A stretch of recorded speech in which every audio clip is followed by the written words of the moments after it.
नमन करते हुए हम सब लोग आज यहाँ अपना आधा घंटा, 1 घंटा, 2-3 घंटे क्यों व्यय किए, इसका कुछ रीजन रहा है व्यय करने का।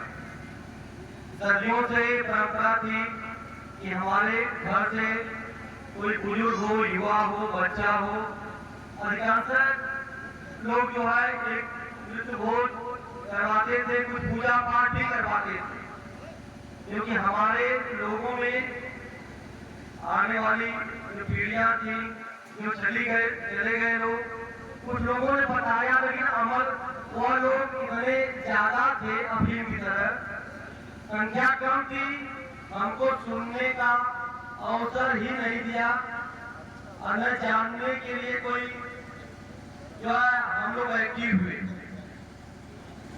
संविधान हमारा लागू हुआ 1950 को, आरक्षण मिला जाके 90-92 और जब पीपी मंडल साहब ने मेहनत किया तो हमको जो 27% आरक्षण मिला। कारण रहा कि हमारे समाज के लोग कहते थे कि जब आरक्षण की बात आती थी, सर्वे कराया अंग्रेजों ने, तो कहा कि कौन छूट बनेगा आरक्षण लेके हम जवाब नहीं बनेंगे। यही कारण रहा हमें जो आज भी गुलामी झेलनी पड़ रही है। और गुलाम हम सभी लोग आज भी हैं, ये नहीं गुलाम नहीं है, संख्या में अधिक है लेकिन गुलाम है। गुलाम इसलिए है कि हम अपने पिता किसी और को मान बैठे हैं, हमें पता नहीं है हमारे पिता कौन है। अब पिता को पता करने के लिए पढ़ना पड़ेगा, जानना पड़ेगा, पहले जानिए तब मानिए सच्चाई क्या चीज है। सच्चाई अगर किसी की बातें बताई हुई, कहीं लिखी हुई बातें मान लेंगे तो कहीं धोखा हो जाए। वह धोखा कहीं पुष्ट जो है आपको जो है एक जाड़ के मेढक की तरह ऊपर के मर जाता है, उसी तरह आपका विनाश होगा। हमारा आपका विनाश हो भी रहा है, सब कुछ सामने हम लोग देख रहे हैं, लेकिन अंदर वो हमारे अंदर वो ब्लड नहीं है। हम कोई क्रांति कर ले, क्रांति ये जरूरी नहीं है कि कोई भागा नहीं करे, हर परिवार में क्रांति, शिक्षा की क्रांति। अभी लेखपाल साहब ने कहा कि शिक्षा मूल रूप से मूल उद्देश्य शिक्षा का हो, शिक्षा की क्रांति कराइए। आज कुछ नहीं है, आप लोग संभावना परिवार से हैं, कुछ नहीं खर्चा होता तो 3-3.5 लाख रुपए आम बात है। कम से कम यहाँ 2000 पब्लिक भोजन कर दिया। आज अगर श्रद्धांजलि यहाँ नहीं होती, 3-3.5 लाख रुपए खर्च हो, अगर ये 3-3.5 लाख रुपए बच गए तो अपने बेटियों बेटों को शिक्षा दिलावे, आधुनिक शिक्षा दिलाने का प्रयास करें, इंजीनियर डॉक्टर बने। क्योंकि हमारे समाज में अभी जो कैलेंडर हम बांटते हैं उसके समतावादी महापुरुषों ने ये कहा था कि स्वर्ग और नरक कहाँ है, स्वर्ग और नरक कहाँ है, जिंदा जा नहीं सकता, मुर्दा बता नहीं सकता, तो कौन सी जगह है भाई? जिंदा जा ही नहीं सकता, मुर्दा बता नहीं सकता, तो कौन सी वाली जगह है?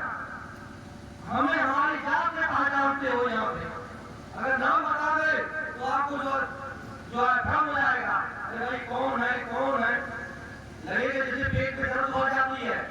अपने समाज के किसी समाज को केवल नाम बता, इसलिए अभी हम यादव अभी लगाए हुए, बहुत विडंबना है कि हमारा एविडेंस कहाँ गया यादवों का एविडेंस, चाहे वो सिंधु घाटी, मेसोपोटामिया, कालीबंगा, कहीं खुदाई हो, सुजाता का स्फूर्त, सुजाता एक ग्वालियर प्रधान की लड़की थी, वहीं से यादव और गौरव का एविडेंस है, और कोई एविडेंस नहीं है कि तमाम और लोग भगवान का नाम जोड़ लेते हैं। जिस भगवान के नाम से बंसी बनती है, उसने कहा चारों वर्ण हम ही बनाए हैं, और यह वर्ण जो स्वभाव से उत्पन्न होता है, स्वभाव से ही ये चारों वर्ण में अपना जो पालन करेगा, जन्म सही है। उनके गीता में यह भी लिखा हुआ है, कृष्ण जब कृष्ण की हत्या हो जाती है, अर्जुन उनके 16,000 राज्य जो भी रानियां रही उनको लिवा के रास्ते में आ रहे थे, तो कुछ अभियों ने उनको लूट उनके आभूषण जेवरात उनको भगा ले गए, लूट ले गए। ये उनको गीता में अभियोग बेइज्जती करी थी। अभियोग मतलब यादव, अगर किसी यादव थे तो उनको यादव की बेइज्जती क्यों की गई, क्यों अपमानित किया गया? जब राम ने समुद्र से कहा कि रास्ता दे दो, नहीं तो हम जो है अपने बाण से तुम्हारा पानी सुखा देंगे, तो समुद्र ने एक ब्राह्मण का भेष बना के आता है। ये सब कपोल कल्पना मानते नहीं, हम उनकी कथा बता रहे हैं। ये कहानियां कपोल कल्पित है। समुद्र कहता है कि यहीं से कुछ दूर पे अभियोग का गांव है, जो हमारे समुद्र का पानी पी के सुखा देते हैं, पानी को अछूत कर देते हैं। क्या समुद्र का पानी पीने योग्य था? हमें तर्क करना चाहिए। सारा पानी है वो पीने योग्य नहीं है, लेकिन वो रामायण में उनके लिखा होता है कि हमारे पानी को सुखा देते हैं। अगर ये बहुत छोड़ना हो तो आप अभियोग के गांव की तरफ छोड़ दीजिए, उनका सर्वनाश हो जाए। हर जगह पे, हर पुस्तक में हमें गाली दी गई, आपत्तों से नवाजा गया है। क्या वही हमारा सर्वताज बना है? हम तर्क नहीं कर सकते, क्योंकि क्षमता नहीं है तर्क करने की।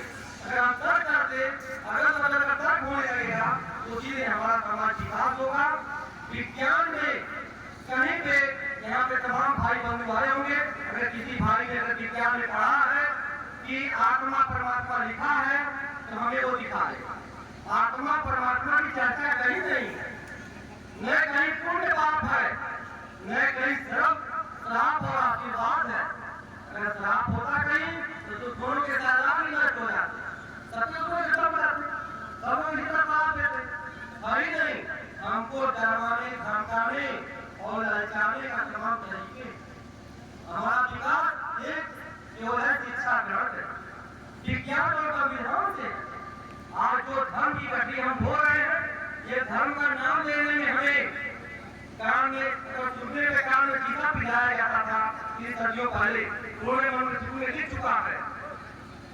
आगे बोर्ड जाती थी, कितने जो है कष्टमय जीवन थे। जब संविधान लागू हुआ तो हम जो है मंदिर तमाम जगह जाने लगे, हमारे समाज जाने लगा। लेकिन आज हम उसको पकड़ के बैठे, हमारे समाज से ही जो पूर्व मुख्यमंत्री अपने चारों हैं, उनकी कुर्सी को धुलवाई गई। उसके बाद उन्होंने यज्ञ में गए। जल्दी आप न्यूज पेपर पढ़े होंगे, यज्ञ में जा रहे थे तो वो काला झंडा दिखाया गया। और काला झंडा इस तरीके से दिखाया जा रहा था कि जानलेवा हमला भी हो सकता था। हम लोग वीडियो देखे थे अच्छी तरीके से, जब अखिलेश यादव के लीडर में जा रहे थे, इन्वाइट हुए। उसके बाद भी वो उन्हीं के फॉलोअर है। मैं किसी को अपमानित नहीं कर रहा हूँ, किसी को टारगेट कर रहा हूँ। मैं ये कह रहा हूँ, जब आप भी उन्हीं के फॉलोअर है, हम भी उन्हीं के फॉलोअर है, तो हम रोना किसी तरह हो रहे हैं? किसी तरह रोना भाई, तो दोनों एक ही फॉलोअर है। कोई राम मंदिर बनवा रहा है, कोई शिव का मंदिर का बनवा रहा है। और जबकि ये दोनों रिश्ता किसी कहीं पर आप संग्रहालय पुस्तकों में चले जाएंगे, कहीं कोई एविडेंस नहीं है। आप अपने मोबाइल पे केवल ओनली फॉर साइंस चैनल है और नेशनल वर्ल्ड, वही चैनल देखिए, आपको सच्चाई मालूम हो जाएगी। ये बहुजनों का चैनल है जो सत्य से जो है आपका दर्शन कराता है कि सत्य है क्या है। जो व्यक्ति आपको 16 मिनट की बात करता हो, वो जान जाए कहीं न कहीं कब भागता। वो कसूर नाम का व्यक्ति हिस्सा ही नहीं, एक कपूर कल्पित है। उसका नाम है सुगन राजे, रागी पुत्र से सुगन राजे। और वह जो है भारत का सबसे बड़ा स्कूल बनवाने वाला सांची मध्य प्रदेश में है, वहाँ का स्कूल बनवाए थे। लेकिन हमको पूरे झाल में की इतिहास पढ़ाए गए हैं, उसी इतिहास में निर्भर है, हम और कुछ नहीं जानते। जब उनसे यह पूछा जाता है, अभी जल्दी ही कुछ लोग अन्य जाति लोग भी थे, आजमगढ़ में एक होटल में हमारी उनसे वार्तालाप थी, 10 मिनट की वार्तालाप थी। केवल हमने 10 मिनट में इसलिए खत्म कर उसका उत्तर नहीं थे।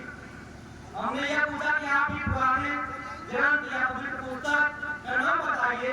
उन्होंने कहा वेद। हमने कहा वेद